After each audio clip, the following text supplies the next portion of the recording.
Hello, everybody. Welcome back to another episode of Chatting Pitch. My name is Leslie, and here's my co-host. Hi, my name is Matthew. Thank you for joining us or rejoining us. If you're new here, what do we do, Leslie? You tell them. Oh, what's happening to your little throat there? Are you feeling slightly unwell? I'm king of the setup. I am a bit under the weather. Yeah, my son is a bit ill at the moment, and he's sleeping. So I'm trying to not be too loud because that's okay. I'm right next to his bed. Well, that's absolutely fine. But if you're a new listener here, you will be delighted to know that this podcast is all about talking about movies, not to be confused with the other type of pitch, which is, I think we may have exhausted every synonym of a pitch, or meaning. We could be chatting pitch, like high, low. Oh, hi. Yeah. There we go. We're not talking about music or anything like that. Although movies do have music. Specific That's podcast, very niche. I'm not even talking music. We're not talking like melody. We're just talking the pitch. Yeah. We talk about movies. This week we're going to be reviewing. We're going to be backtracking. We're going to be retrospectively looking at a franchise that's sort of beloved, but also sort of has its ups and downs. Yeah. And it's also got a new one coming out. And instead of talking about the new one, we're going to talk about the old ones. What's that franchise, Matthew? Well, a bit like a lot like other science fiction franchises that are kind of similar, very long running. We're going to be looking at the Alien franchise. Wow. Mostly the movies. I don't think either of us have read any of the comic books or anything like that. Plus, not the animated, animated Saturday morning movies. TV show for the kids. Alien and Friend. Not the audiobooks, but the movies. Yeah. Or the theatre show. There's probably a theatre show. A musical. That'd be great. The Alien musical. Has that been done before? Let's Something find out. like that. I'm sure there's been an 80s movie made into like a high school production, but they did it really well. Something like Terminator or something. Hey, speaking of aliens, Go on. Here's the jingle.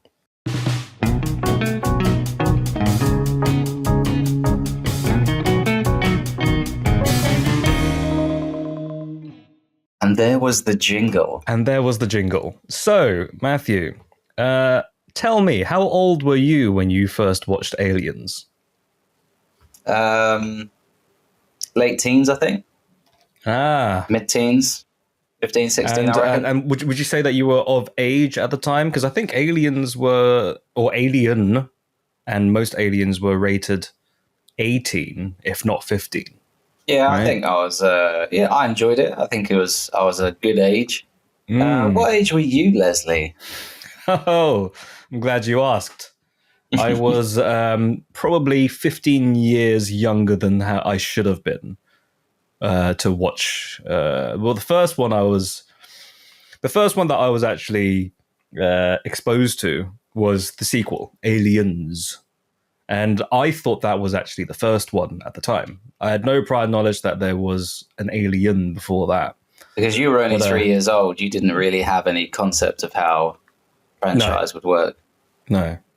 In fact, I thought that was the only movie that existed. So after watching that, I was terrified of movies. You weren't a really sort of like a caustic, too old for his time. A 3-year-old just sat there going, "Oh, obvious sequel bait." It's shallow and pedantic as a 3-year-old. So wow. I was shown this. How many wow-wows did you give it when you were watching it? When you were 2? When you were watching it at your christening, Leslie, what did they? I'm trying to come up with a how many wow-wows did you give it? I gave it 3 out of 10 wah-wahs.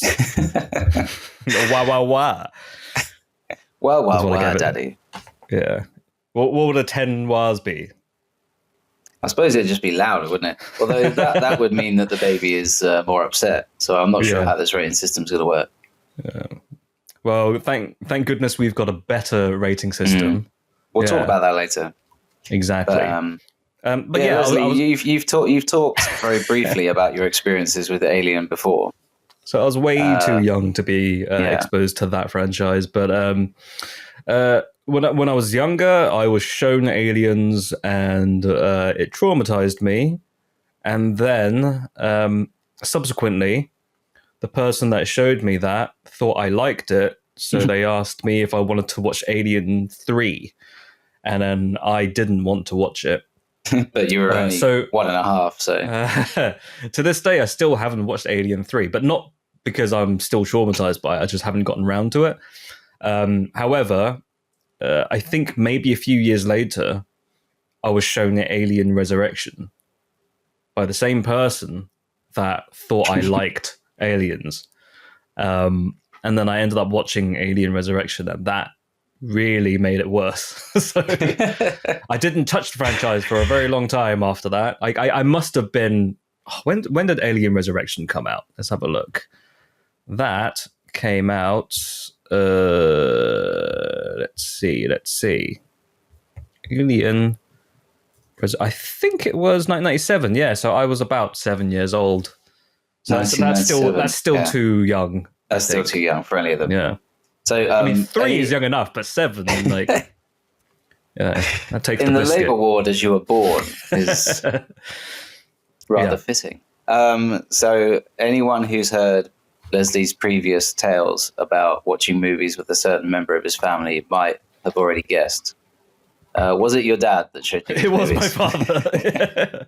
But to be honest, I just don't think he realized at the time. In his mind, he thought, hey, this is a really cool franchise. I like it. Okay, I want to share this with my son. Yeah. Not knowing that I was too young to show that, which is kind of crazy because he was okay with showing me Aliens, but he wouldn't let me play Street Fighter. And that just didn't really correlate. Don't play these pixels punching each other. It's too violent. Watch these aliens tear this person apart into two. Yeah. And then plant their eggs in their body. Exactly that. So yeah, don't learn anything from these pixelated characters picking up discarded whole roast chickens. Wait, that's Streets of Rage. I think you're thinking. That's Streets of Rage. That's Streets of Rage. Yeah. Street Fighter. That's the adjacent street. Street Fighter. Have they done a crossover? That's for another day. That'll be a fun one. But speaking of Streets of Rage, what a banging soundtrack! You listen to that? Yes. Great soundtrack. A lot of yeah, great. It's like and then you go along it, and then you eat the roast chicken. Yeah. Streets of Rage, everybody. So you eat the chicken, and then the soundtrack just gets quicker because you're invincible. You've got chicken power. So let's go back to what we were talking about, the Alien franchise. So, Matthew, do you like the franchise? I think similar to, I always compare it to the Terminator franchise, that there are bits that I love and there are bits that are just, I don't understand why this was made. I think between us, we've probably seen most of them. There's only about 3 I haven't seen, and 2 of them are technically not, I don't know. I hate using this word, but like they're not quote unquote canon, in the universe. But yeah, the AVP movies I have not seen. I've seen clips of them, but to be honest, it's not really something that was attractive to me as a movie. It just felt like a bit of a cash grab. It was definitely trying to cross over 2 universes, but also I've been told they're really bad. So that's why I didn't watch them. I'll tell you my experience with that particular franchise. I've only seen the first one. Based on a either video game or comic book, apparently. Okay. Because that's when they first introduced it, back in the 90s. I think there was a Super Nintendo game that was called Alien vs. Predator, but then I don't know which one came first, the chicken or the egg. I think the chicken came first because then you eat the chicken and then you plant your alien egg in the chicken, and then when the predator comes along, the predator's like, "Oh, a whole roast chicken. I'll get me some health," and then eats the chicken, and then it's like, and amazing. What's his name? The guy who gets the chest burster out first. I was about to say Rick Moranis, which is very wrong. I know the name of the actor, but in terms of the character name, I don't remember. John Hurt. Character name, I don't know. I keep thinking Muldoon, but he's from Jurassic Park. That's the wrong guy. He's the clever girl. Yeah. So it originated from a comic book, 1989 comic book. Okay. And then the movie came out. Well, no, the video game came out and then the movie came out. Yeah. Yeah. I think to me it was like the perfect storm of elements that a young teenage boy would enjoy. Yeah. Getting just the two idea, like little toys and just like crashing them together. Bash. Yeah. And then you put it in front of a green screen, and then 20 minutes later you have a Zack Snyder film. Bash. Bash. And they both eat the chicken and then they run away. Yeah. They share that. At the start they fight over the chicken, but at the end they share the chicken. Yeah, and it's it's one of those. You have a wing, because I'm Batman and I've already got enough wings. I'll have a leg. It's a coming of age story. Real product of its time. Product of its time. But AVP was is a great example of one of those films where the idea is a lot better than the execution. Because when you're sitting there as like a young teenage boy and you've seen these movies, just the idea of, that amazing thing plus that amazing thing must equal an even more amazing thing. It turns out you just get a low budget action movie that's mostly shot in the dark. Yeah, I heard it's very, very dark, and the second one is even darker. I heard. I mean, don't get me wrong. There are films that are a lot worse. But it's just when we say dark, we're not talking about. No, it's not theme. like a dark. We're not talking about thematic. The lighting is incredibly dark to the point where you can barely make out any pixels. I still yet to watch those movies, and I might at some point, but I'm not. You're not missing much. I'm not too fast. At least in the first one. That particular director who directed the first one is known for doing adaptations of either video games or mostly video games, I think, or just kind of like very, very obscure. Who was it that directed it? Paul W.S. Anderson. Oh, okay. Yeah. Not to be confused with Wes Anderson or Paul Thomas Anderson or Mr. Anderson from The Matrix. Are there any more? There are more, right? Imagine just getting an invitation to a formal thing. It would just say, Mr. Anderson invites you to join him and you're like, which Anderson is it? Yeah. Is it the Mr. And then it's Anderson? Keanu Reeves from The Matrix. Mm-hmm. So this guy, he did... he would probably be the best, wouldn't he? He's the one that you'd want to He's the best with. one, yeah. Yeah. As Mr. Anderson, not Neo yet, just him in the office. Either or. Maybe it could be like a pill party. Maybe it's the party where he takes the pill and he becomes... I could just imagine halfway through the party, he takes the pill and then like a few moments later, he's just... tie around his forehead. He's got bathrobe on, just underwear. I'm the one. Running around his bosses. It's a great party, Anderson, but man, I've got to get out for work early tomorrow. So he's just in his bathrobe doing the bullet time thing. Yeah. And he's like the last one at the party, and the music's still playing. Does it do the thing where like it shows what he's picturing in his head, and then it smash cuts to what he's actually doing? Yeah, 100%. Okay, go back to what I was talking about. Paul W.S. Anderson. He did the Alien vs Predator movies, but he also did Death Race, didn't he? Death Race 2000. He did do Death Race. Okay, I'm gonna being pretty good. Yeah, did I watch that with you? Possibly. I feel like I did. Was it the one where Jason Statham was just in the car and it's that for about 2 hours? People. Yeah. Honestly, I don't remember much from that. I remember it being okay. Yeah? I Well, how remember about it this? being a good bit of fun. I'm going to list you all the movies that he's done, and you tell Okay. me what you think of them. Okay. Okay. 1995's Mortal Kombat. You ever watch that? I've only seen clips. Yeah. Is It's that the got the one best- where now you must die? Must Die. Yeah. The worst line reading. Event Horizon. Did you ever watch that? I liked Event Horizon. Yeah. Yeah, I haven't seen really it. liked that. But I remember seeing that very young as well, and I saw Okay. a clip of it, and I didn't want to touch it. And Your I dad was like- showed you the best movies. No, my dad didn't show me this. I was at somebody else's. I was like When a your house dad party. showed you Alien, was he also like, that's not how a chest burster would appear? Leslie, get on this medical table. Oh, this movie's ripping off Avatar.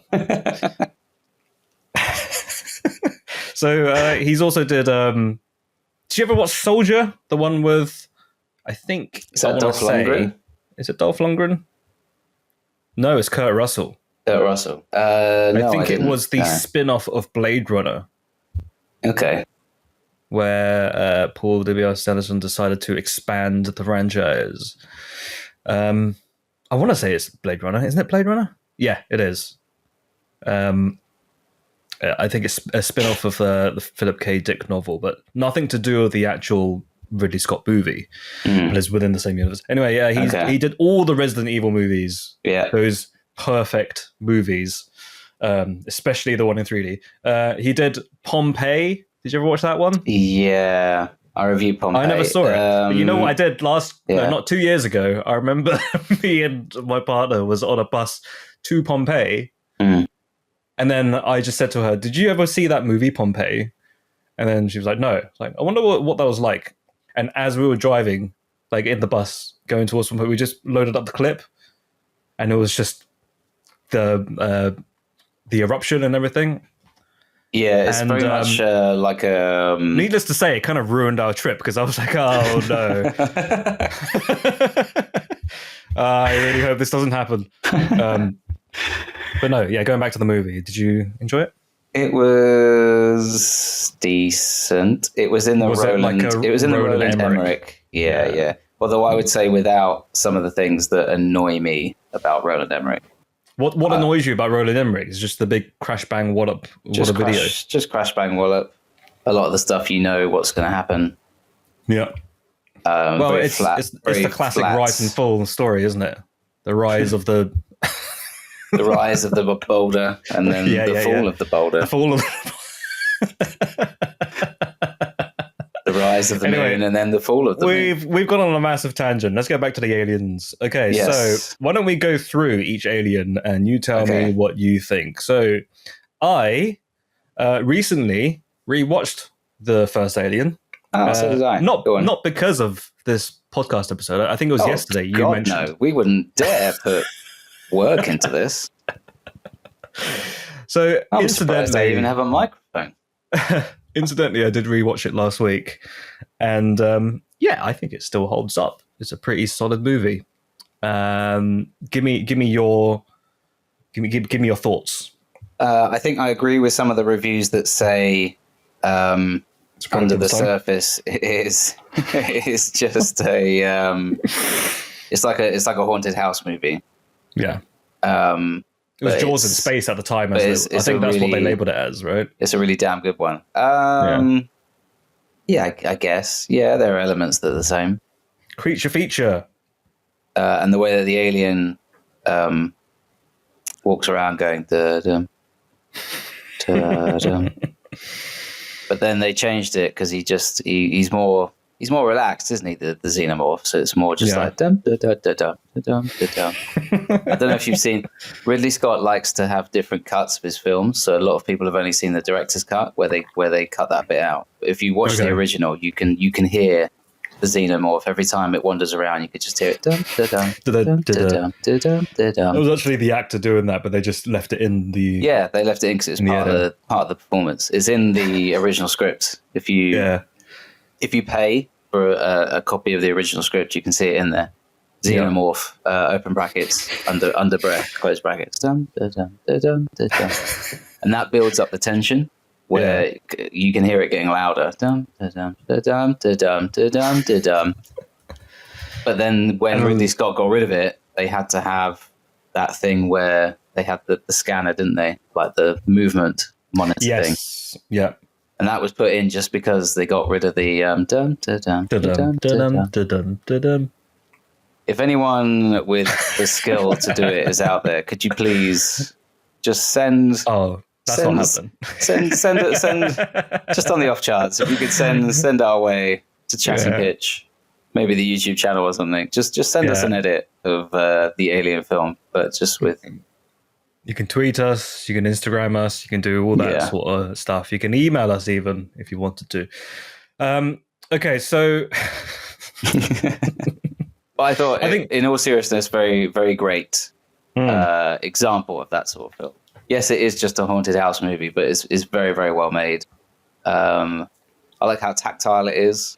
I enjoy I was going to say prolonged, but it's not prolonged really. But the sort of lengthy setup where it's just the characters, you're getting to know the characters before the alien comes along, isn't it? About almost. Yeah, it feels that way in the best way. Yeah. Yeah. What did you think of the second one? Alien. Oh, okay. Well, are we doing a Chatting Pitch rating system for this one? Oh yeah, sure. Go on then. What would you give the first one? Forget your trauma.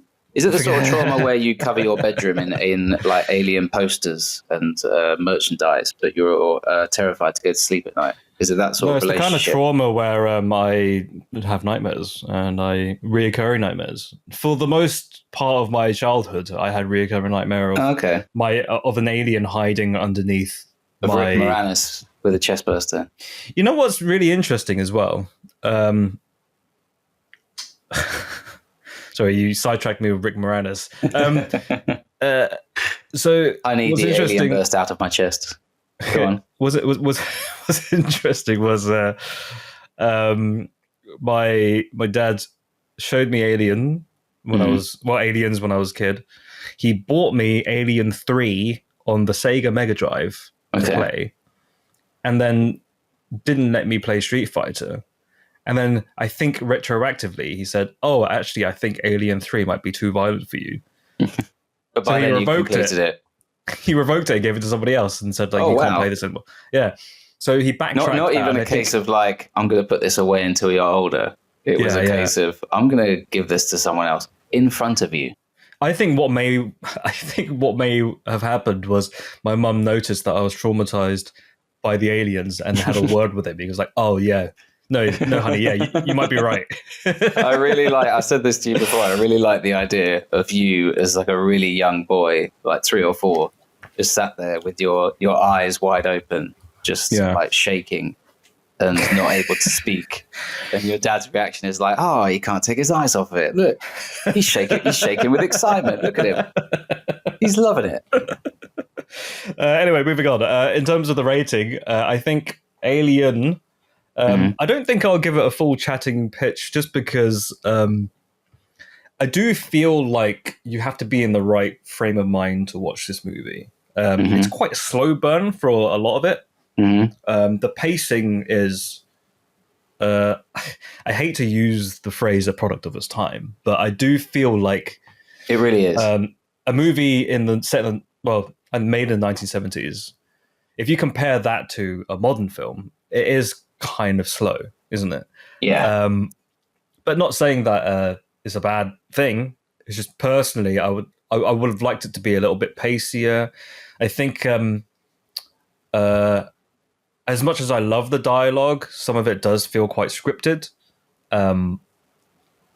Obviously it is scripted, but do you know what I mean? Like it did some of it. I would love a version of Alien that was unscripted, like an episode of Curb Your Enthusiasm. Okay, so I think I would give it a chatting pit C, I reckon. Oh, that's pretty high rating. It's pretty high rating. I think it holds up as... Well, I just think it's a very innovative movie of the time that it came out. What do you think? I would have similar thoughts to you. Yeah. I think that the stuff that Ridley Scott usually brings to a movie is here in full force. in that he allows you to sort of luxuriate yourself in the world of the movie. He's a very good world builder, I think. And he just lets you just sit and enjoy being in this place, to the point where if it was just a film following this crew and the events were a bit more mundane, I would still, in theory, probably quite enjoy it. Okay. I think I'll probably give it a chatting pit. Chatting pit. Okay. Yeah, it's definitely a film that stuck with me after I watched it. Like a lot of the imagery that appeared, especially the sequence where I can't remember the character's name, where he goes into the shaft. Yes. And the alien's just there, and it's that's the thing, when you just watch it back, all it is the person in the alien costume just reaching out his hands like he wants a hug. Yeah. But with the music and the lighting and the editing all working together, is terrifying. A bit like Longlegs. I'm going to talk about Longlegs every episode of this season. You know how Tim Allen was the season 2 mascot? Longlegs is the season 3 mascot. Have you seen it? Yeah. No, not yet. Every episode. Okay, thank you. I will get to it when I can. It's a great movie. It's so good. It's so good that I was reading a review of it, and just reading a review of Longlegs made me feel anxious and tense. Really? Yeah. But anyway, back to Alien. Or Aliens. Well, Let's move on to Aliens. The famous story being James Cameron went to the movie executives and wrote Alien on a whiteboard, and then just wrote an S at the end and turned it into a dollar sign. A dollar sign, whether that's true or not, we don't know. We'll ask Jim when we next see him, won't we? Yeah. We've got he's always talking about his deep sea diving, isn't he? Blathers on about we've actually contacted James Cameron, and he said that he's going to be on the podcast to promote Avatar 3. Don't quote me on that. Yeah, but that won't be. That's the bit that's in bold. Yeah. Don't quote me on that. Yeah. All the bit before is in tiny, size 2 font, and then the don't quote me on that is size 72. Aliens is the sequel to Alien, because there is more than one. There is more than one. And I'm just going to put it out there. This was the movie that traumatized me as a kid. However, upon rewatching it as an adult, and I haven't seen it recently, but I think I saw it like maybe 5 years ago again. I think that was also like a like a good way of kind of. I think when I was in my early 20s, I just thought, you know what, I'm old enough now. I'm not traumatized anymore by it. Right. And I rewatched it in my early 20s, and I bloody loved it. I thought Didn't it was we great. see it together at the Prince Charles? They did like I don't think we did. They did a showing. Yeah, I'm sure we did. Was I there? I don't remember being there. Well, oh no, I think I was. Yeah. Yeah. Because we normally go there to watch The Room. I'm having a bit of what's that thing when you convince someone enough? Gaslit. Yeah. I think I'm gaslighting you. Yeah, you came along with me. Yeah, James Cameron was on the podcast. He was on. That's right. And he will be again. I'm going to be honest with you. I don't have any memory of that. I think maybe, you know, I want to say that maybe because we've been to the Prince Charles Cinema so many times to watch The Room, potentially you may have gone to watch Aliens with somebody else and confused them with me. Maybe I've gaslit myself. Yeah. I just remember the alien burst out of a corner and it had a football and it was going, ha, ha, ha. I honestly do not remember being in the cinema watching that. Maybe you didn't. Maybe I did, maybe I didn't. Who knows? It's a memory of its time. All I know is that this has been a fabulous 2 minutes for the listeners. Of us trying to recollect our memories. Yeah. Aliens. So what did you think? What did you like about it? What did you not like about it? Again, I loved the sort of ragtag bunch of characters. It's over, man. It's over. Game over, man. Game over. That's it, yeah. Bill Paxton. Oh, what character? Man. I love him. One of those that's just, if he's in it, the quality goes up 10%. Yeah. Whether the film's amazing or not. He has a real kind of character arc, doesn't he? Bill Paxton's character, where he's the gung ho man, all like, I can do this, to the point where when he's faced with an alien, he just whimpers in the corner. And and unfortunately, doesn't he have a moment where he kind of redeems himself towards the end, where he becomes very heroic, but then he dies just doing that? Yeah, and it does have what I like about it is that it has a few callbacks to Alien, but it doesn't overdo it. Some sequels will be okay. Like when they show the alien. Yeah. When they show Sigourney Weaver.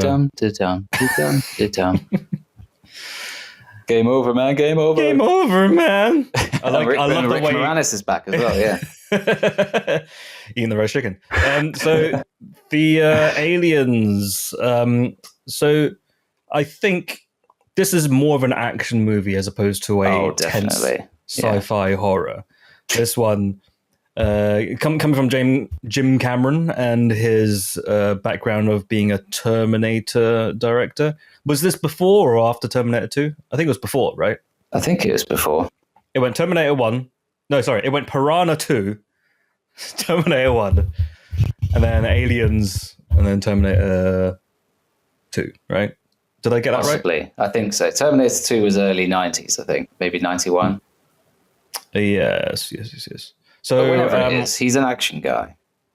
Not just action. I think not just action, also a little bit of comedy. He loves making everything. He loves spectacle, doesn't he? He's a spectacle director. Spectacles.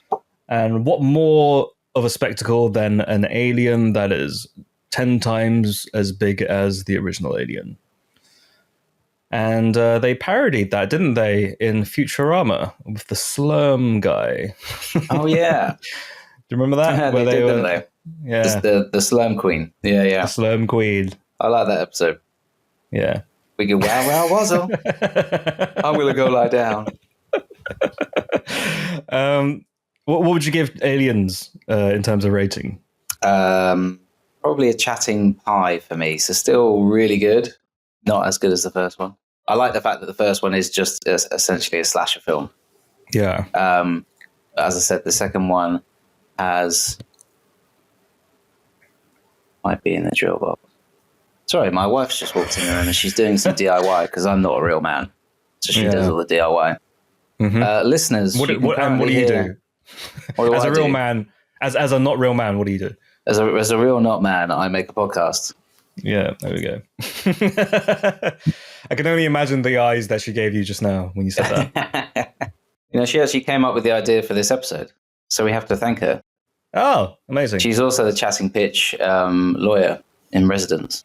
That's right. Is that true? Is she actually? Yeah, that is true. If anything happens with Chatting Pitch, like if James Cameron sues us for us saying that he's going to be on the show again, we'll just gaslight him. But if the gaslighting doesn't work, then she will represent us.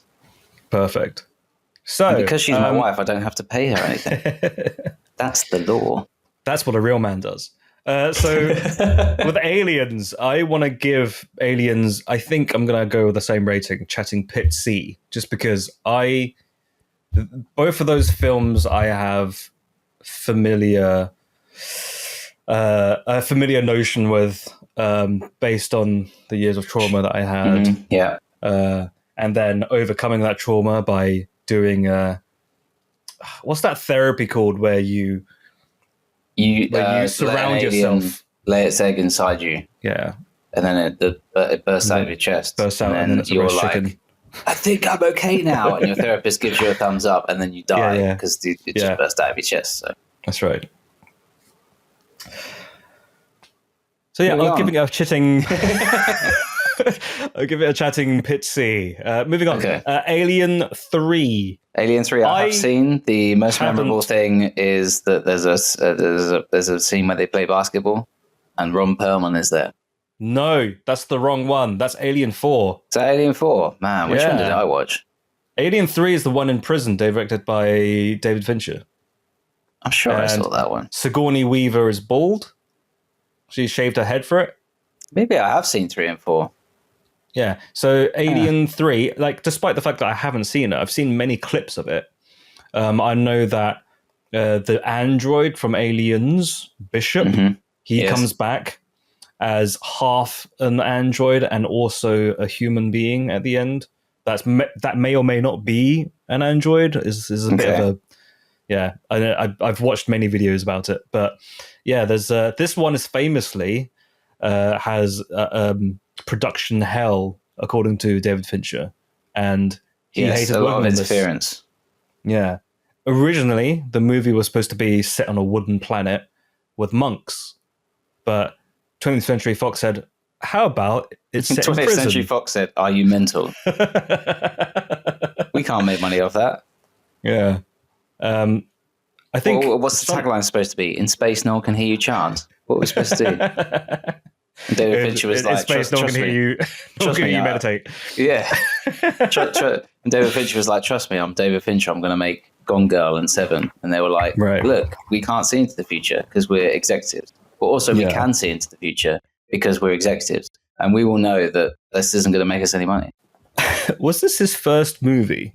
I actually don't know. I think he was a music video director before this. I remember he directed a Michael Jackson music video. Who is it? Remember that one?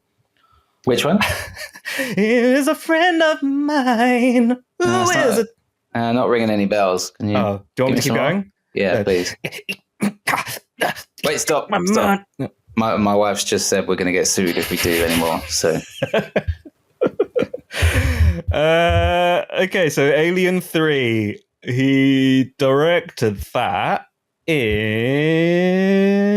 I don't know when, 1992. So I think this may have been his first movie, because before that it was all music videos. Right. And then after he did Alien 3, he was like, "Oh, screw this, I'm going to go back to doing music videos. I'm never going to make a movie again." And then he made 7. And then he was like, "I'm going to make a movie again and again and again. And again and again and again. David Fincher 5, Gone Girl." Speaking of David Fincher, did you ever watch The Killer, the new one that he made? Yes. Was that any good? It was pretty good. Okay. I'll give it a chatting. Very David Fincher? I'll give it a chatting. Very David Fincher, yeah. Very David Fincher, okay. And what's your favourite David Fincher film? The first half of Gone Girl. That's your favourite? You don't have a full movie I quite that you enjoy like 7, actually. Yeah, okay. I do enjoy 7. What about Panic Room? Did you like Panic Room? Yeah, I wouldn't say it's his best, though. This isn't me having a go at David Fincher. This is me like having a hard choice to make. Sure. I think my favourite David Fincher movie was Fight Club. Okay. I think when I watched that for the first time, I hadn't seen anything like it before, and I was like, "Hey, this is pretty cool." This guy should make music videos. This guy should direct Alien 7. Speaking of Alien 7, there actually is an Alien 7 coming out, I think. Is there? Yeah. Well, if you think about it, Alien 1, 2, 3, 4, and then Prometheus, and then Covenant, and then this one is the seventh one. Yeah. The mainline franchise, anyway. So yeah, Alien 3, you don't know whether or not you watched it or not. No, so I'm going to give 3 and 4 the same rating. I'm going to give them a chat with a double T. Okay. There you go. I will tell you this. I don't really tell me know this. them. Tell me this. Don't really. You tell me this and tell me that. Tell me how and why.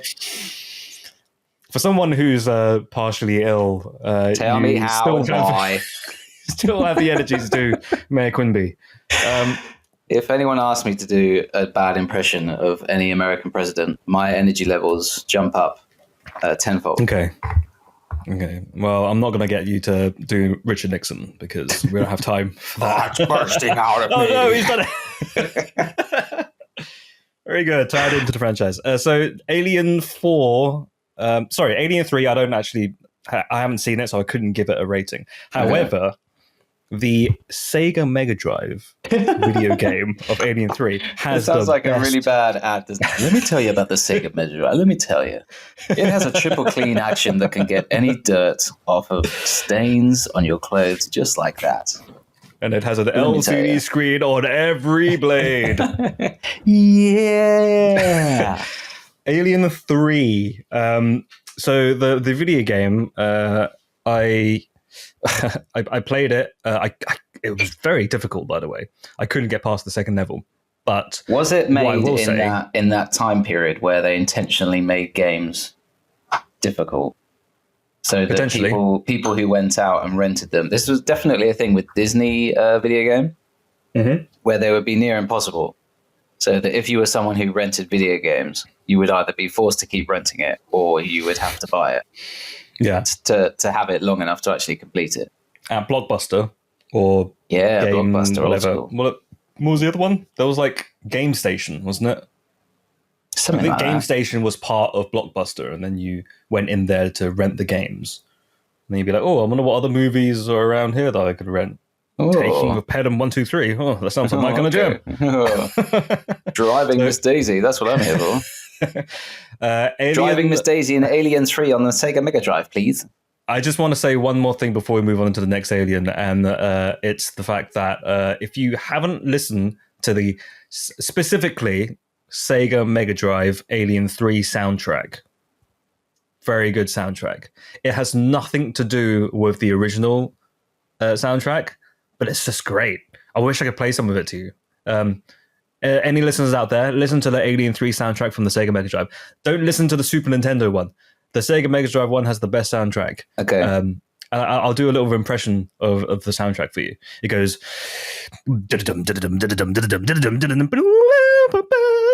Yeah, it's great. I liked your Amazing. jazz hands at the end there. Thank you. Is that the alien? Anyway. Is that the Xenomorph doing that? I'll give Alien 3 Sega Mega Drive soundtrack a chatting pitch. Moving on. Moving on, Prometheus. Well, did we? I haven't talked about Alien 4 yet. I didn't think you'd seen it. I have seen it. That's Oh, the that's one the one you that have my seen. dad forced me to watch when I was 7. Okay. Right. Sorry. Yes. So a little backstory. I just come back from a holiday. I was jet lagged. I woke up about 5 o'clock in the morning and I went downstairs and my dad was awake as well because he was also jet lagged. And then he said, "Oh, awake are you, son? You want to watch a movie?" I'm like, "Yeah, sure. What movie have you got?" And he flicked through awake are you? How suspicious. Sit down. You're supposed to be asleep. Awake are you? Interesting. Is this your character that you want my dad to be? It's sort of like a Bane if he was played by Alec Guinness. Very interesting. You will watch Alien 3. Hello You will there. watch Alien 4. I made you some toast and also Alien 4.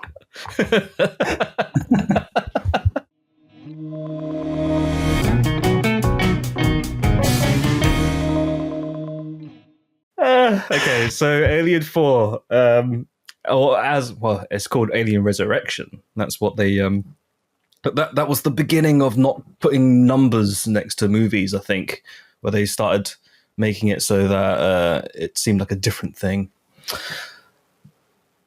Is your microphone trying to attack you? Is that why you've got your hand out?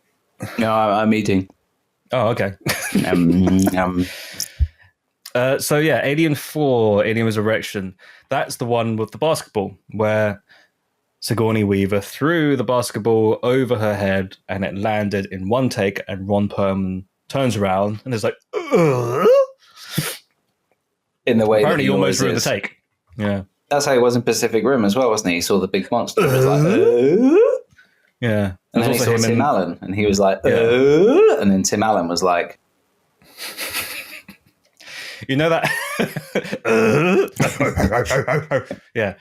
And then Ryan Gosling turned up in that big mask in that movie Drive, and he was in the diner, and he turns around and he's like,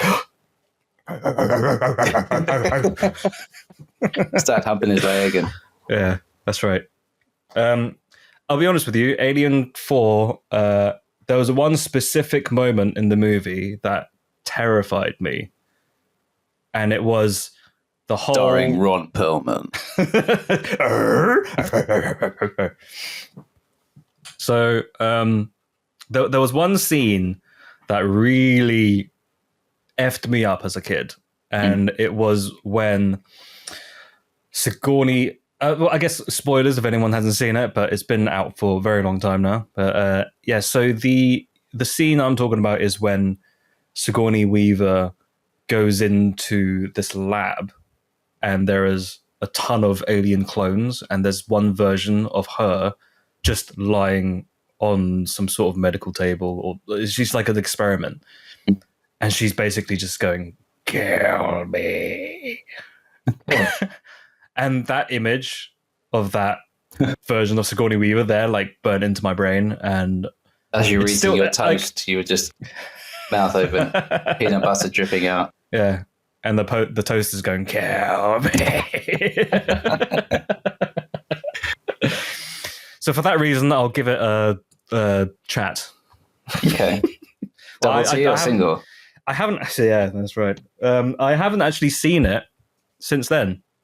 And maybe I will one day, but I did not like that imagery as a kid.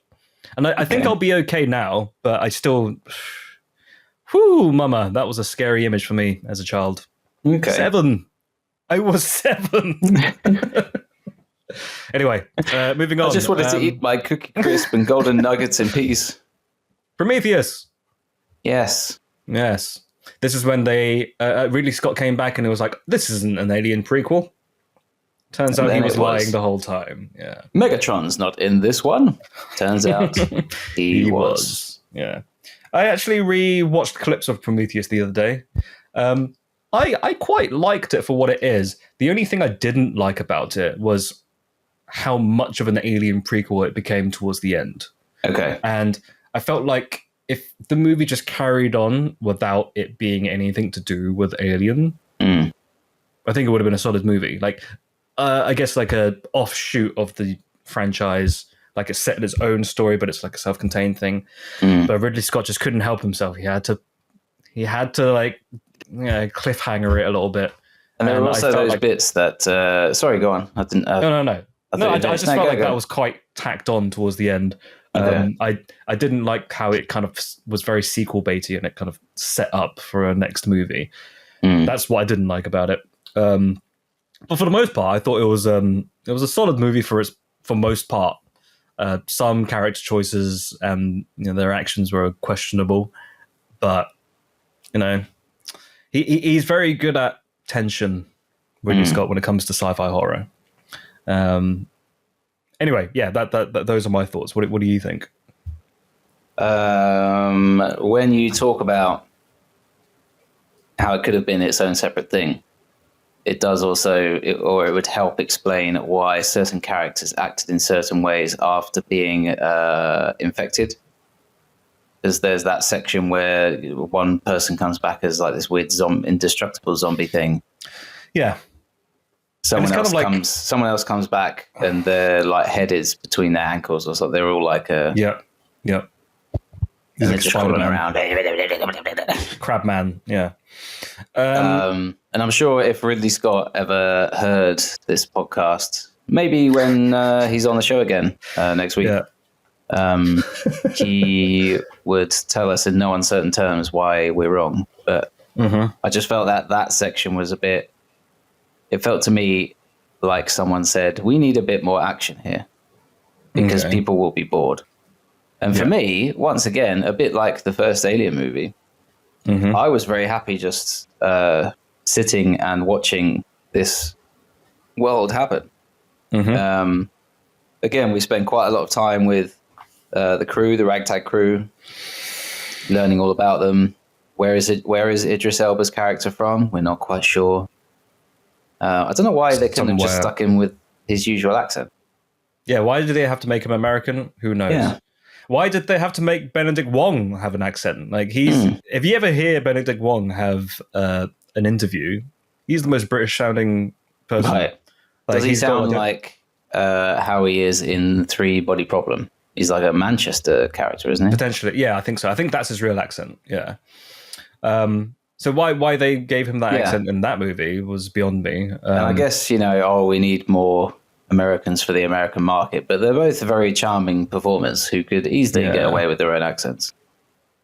But I think that's one thing that I never really understood when you get somebody who, if the story allows for it, and they have to be American, then sure, fine, do an American accent. But then if it doesn't serve any purpose to the story, like why?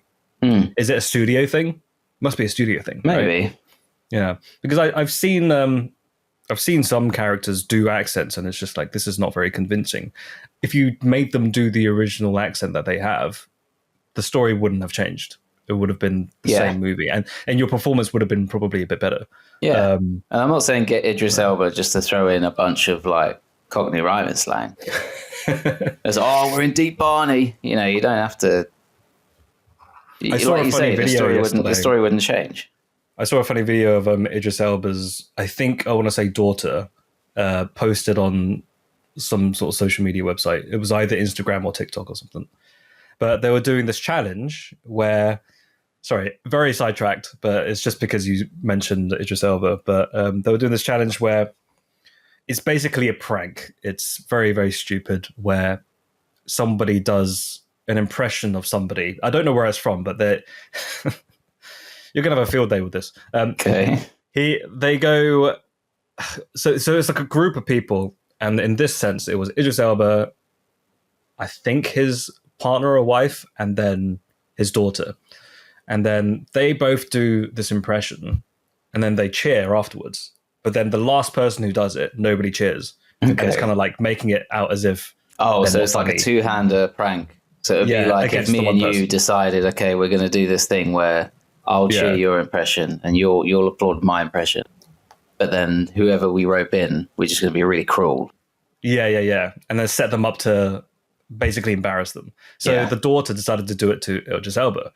Okay. And then the impression is like somebody goes like, somebody give me my money. And it's really cringe. I hate it. But then everyone goes, woo! And then somebody was like, oh, give me my money. And then it's like, woo! And then Idris Elba goes like, give me my money. but then nobody cheers and nobody claps, and he goes like, no claps? Oh, this is bull. And he just gets up and leaves. I was like, that's such a great reaction from him. I found that quite funny. Yeah. Not even doing the impression. I do like Idris Elba. I think he's quite charming as both an actor and as a person. And apparently he's a quite good DJ. I've never seen him DJ, but he's good apparently. Anyway, do you see the recent news that he's also tried to start a new movie studio in Africa? No. To like help build up the African sort of cinema scene. No, I haven't heard about that. Yeah. He's been talking about it for years. Every so often, you'll see a story where he mentions it, and now he's been told that the government, I can't remember which country it is, somewhere in West Africa, I think.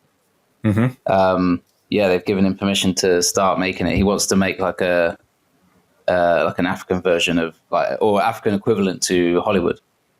Oh, what would that be called? Very cool. I don't know. There's African Hollywood. Idris, Elbawood. Elbawood. Elbowwood. Yeah. Elbowwood. Elmer Fudd. Let's go back to Prometheus, because otherwise we're going to be talking for ages about. I think we might do a two-parter. Maybe we'll do reviews. Hey, we could do a two-parter, and then we can watch the new Alien. Yeah. And talk about New Alien. Yep. Perfect. So Prometheus, what would you give it? Chatting. I would give it a chatting high, I think. Really? That's still quite good. I think the bits I really love in it, I really do love. Fassbender's performance is great. All the stuff with his character is great. This is my impression of Michael Fassbender in Prometheus. Go on. Okay. Just imagine like me looking at my finger, right? Big things have small beginnings. Yeah. Is that when you're supposed to clap? Woo! And now I'll do my impression. You do it. Or my finger. You're supposed to clap. Well, no clap? No, you're supposed to. No. I just pulled the prank on you. Oh no. Yeah. Now I have to resign. And now you say no claps, and then you run off. Chatting Pitch will be hosted by Ridley Scott from next week. Oh, my job is on the line. He's cut me out from underneath my own feet. Must be more funny. No. Sorry. Okay, here's your clap. How could you betray me? No, don't give me your false claps. Your pity clap. Don't give me your joke insurance. Yeah. What is this clapping pitch? So let's. I think I'll give it a chatting pie as well. I don't think it's as low as a chatting pea. I don't think it's as high as a chatting pit. But I think it holds up as like a fine movie. It's a fine movie. What's next then? Did you watch any of the other ones? There's no bar in English. The next one is Alien Covenant. Alien Covenant, and that's the last one before. That is the last one before. What's it called? Alien Romulus. Alien Romulus. Now, which all these with the names of this. Greek Romulus. Words, right? Now, Romulus is a reference to the old story of ancient Rome, which was founded by the two brothers Romulus and Remus. So I think this ties into Gladiator, where the xenomorph is like, there was a dream that was Rome. Xenomorphs as far as the eye can see. And then Russell Crowe came in and ruined everything. I don't know why, but when you said Romulus and Remus, I thought... And then he takes a puff of his cigarette. That guy. Jeez. Go on. What's with him? I was going to keep interrupting you. Yeah. I've decided. And you knew it was coming. Yeah.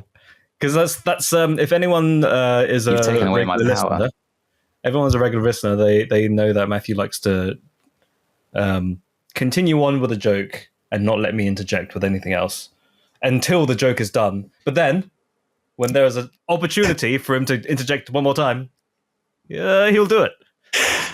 And the last interjection will usually be, "Sorry, Leslie, go on."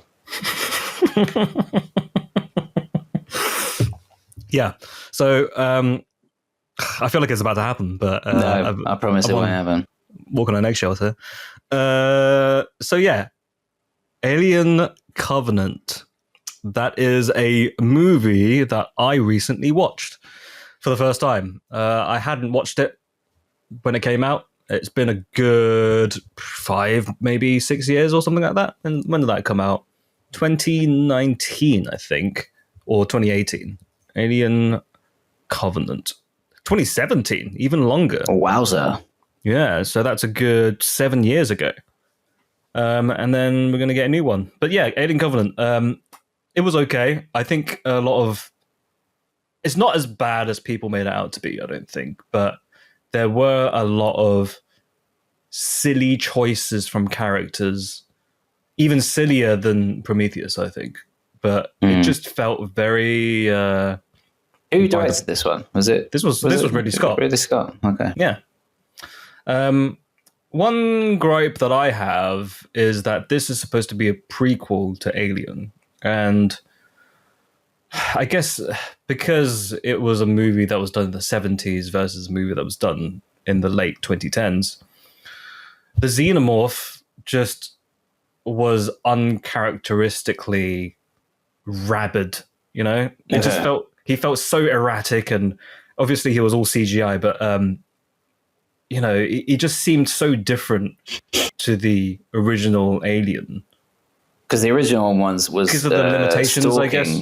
Stalking the crew, wasn't it, really? Yeah, it was stalking the crew. But this one, he was just like banging his head against the windshield, trying to get into the spaceship. And Danny McBride's there going like, cool it. Xenomorph, you're losing your head. I don't know that's from Your Highness, but I don't know the way he said. Okay. Yeah. Handle your stuff, Fabius. Handle your stuff, Xenomorph. You're embarrassing yourself. That's right. That's it. Danny McBride was in this. Mm-hmm. Why was he in this? I don't know. I thought he did an okay job. Yeah, he did fine, but it felt, I guess, you know, people can do whatever they want in terms of like trying to break typecasting and stereotypes, but I always knew Danny McBride as like the funny man who does, you know, Pineapple Express. He did, Your Highness. What was the other one? He's very funny in. He's very funny when he's in What's the Apocalypse one? This is the end. This is the end. Yeah. Yeah. Like he's in his element in those kind of movies, but then here he took a bit of a backseat and he was just like. Did he co-write it as well? Did he co-write it? Let's see. Screenplay by John Logan and Dante Harbour. Doesn't say Danny McBride. I do know that he's a writer, and Maybe I'm thinking Halloween. Yeah, he wrote the Halloween movies, which I heard mixed reviews on, but I enjoyed the first one. I haven't seen any of them. Okay. I haven't seen any of them. We'll do those again when they revive that dead franchise. Halloween. We're in no rush. Halloween kills again and again and again and again. Halloween, Michael Myers goes to the zoo. So, what would you give Alien Covenant? You've seen it, right? Yeah. The reason why I asked you who it was directed by was because I thought it was a lot weaker than the other two Ridley Scott Alien films. There was nothing that pulled me in. As I mentioned, the other two, I was really happy to just soak my feet, as it were, in the world of the movie for a good 30, 45 minutes until any of the plot needed to happen. Whereas this film is a bit, okay, can we... It wasn't even, can we get going and can we get started? It was a bit just, okay. Is the end here yet? I'll give it maybe a chat with a double T for me. I don't think I really felt anything watching this. I felt kind of like I was watching it for homework. Okay. Kind of like, because there's a new one coming out. There's one movie that I haven't seen, so I'm just going to put it on. And I think I would give it a chattin. No, not with a G, but chattin, just because, I appreciate the set design. I appreciate like the VFX and, the general filmmaking as a whole, technically. Narrative could have been stronger. I saw the twist coming a mile away at the end, with Michael Fassbender's character. I kind of wanted to know a bit more about like what happened between Prometheus and an Alien Covenant, and not just it being exposition within like 2 lines of dialogue. It almost felt a bit like, when a film would sometimes just have scrolling text. Yeah. The year is 2159. Earth has been... Palpatine lives! The dead speak! And interest rates are up 0.5%. 2 for 1 on Rose History Chickens. Yeah, I think that's about it. I don't think we had time to really do any pitching this week, but we covered a lot. We talked about all the Alien films that we have seen, and we will talk about the next one. Yeah, if you enjoyed this episode, please subscribe, or at least pop back in next week. Next week. Do you think we're going to watch Romulus like by next week? When does it come out? 16th? We can do a review. When is it? Wait, hang on. Depending on our schedule. Whoa, 16th is next Friday. Yeah. Depends what times it's showing, It's one of those movies where Deadpool and Wolverine is probably still going to be out. Have you heard the latest news from Deadpool and Wolverine?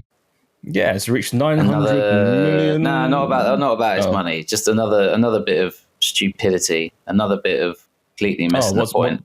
What's happened now? The bit of behind the scenes news that Henry, for those who haven't seen it, this is a bit of a spoiler. Spoiler alert. Henry Cavill's Spoiler in it. alert. Oh, sorry. Yeah. Go for it.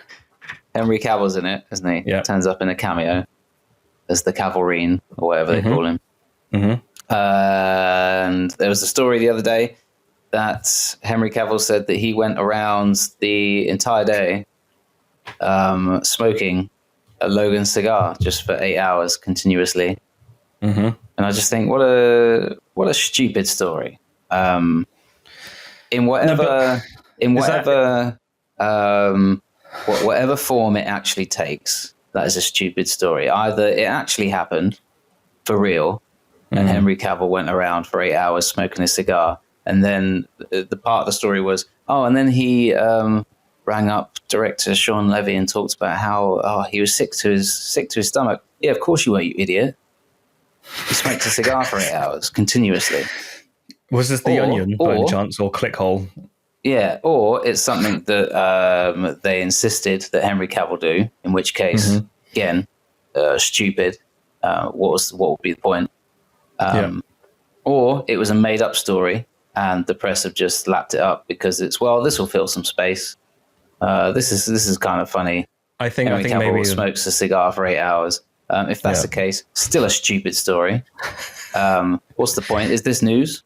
Do you think it would have been less stupid if it was a parody? I think if it was a parody, if it was just them, if it was Henry Cavill taking the mickey out of himself. Yeah. Oh yeah, I bought my own vest as well. You know, I don't know. Is that actually part of the story as well? He bought his own vest? I don't think so. Did you make that up? Okay. I think. Or the other version is that it's so cynical that the movie people have made it up, and the press know it's not true, but they've written it in there because they would think that general public are so thick that they think, this will be something that is either entertaining or something to aspire to. No, it's just pure idiocy. It completely misses the point of anything. And it's just, surely there are more important things that could be in the news at this time. Okay. Surely there are more pressing concerns than Henry Cavill pretending to smoke a cigar for 8 hours. You know what I think it is? What a stupid thing. You know what I think wasted 8 seconds of my time over. What a stupid news story written by stupid people. You know what I think it is? Go on. Sorry, I was just doing what you were doing to me all the time when you make a joke. No, there's nothing. There's nothing. Okay. I just wanted to interrupt you for the point of interrupting. Anyway, speaking of more pressing concerns, do like and subscribe. Do you have any more to add to that? Check out our episode next week where I pitched the idea of an alien xenomorph jumping out of a can of baked peanuts or something. I don't know. Yeah, smoking a cigar. Yeah. Hello, my baby. Hello, my honey. Whatever parody of Alien ever gets made, I don't think anything can beat that moment from Spaceballs. Yeah. Where he bursts out and then starts doing a swim and dance with a little top hat. I love the entire sequence. Yeah. Yeah. On that note, I think it might be the end of the episode. Yeah. Can we... Let's do it. Let's do a very special outro to this because I don't think we've ever done this before. I think what would be funny is if one of us is talking and then at some point an alien bursts out of our chest. Okay. At some point. Well, you said that, Leslie, because I did mention earlier I was feeling a bit under the weather, wasn't I? Yeah. So it probably should be you that has the alien come out then. Okay. Well, I think, thank you for your time. Thank you for coming over to listen to us talk about aliens, talk about how much Matthew has such disdain over Henry Cavill and his cigars. Remember to like and subscribe. Remember to like and subscribe. Hello, my baby. Hello, my honey. Chatting Pitch has been brought to you by Leslie Way and Matthew D. Smith. If you enjoyed this episode, feel free to listen to others and maybe even subscribe. You can follow us on the website, formerly known as Twitter. Listen to us on Spotify or wherever else you listen to podcasts. Leslie and Matthew have their own side hustles as well. Feel free to check out Leslie's YouTube channel or Matthew's Medium blog. Links in the description. If you want anything else, we might have other links in the description if we think of anything interesting to add. Thank you for listening. I love you.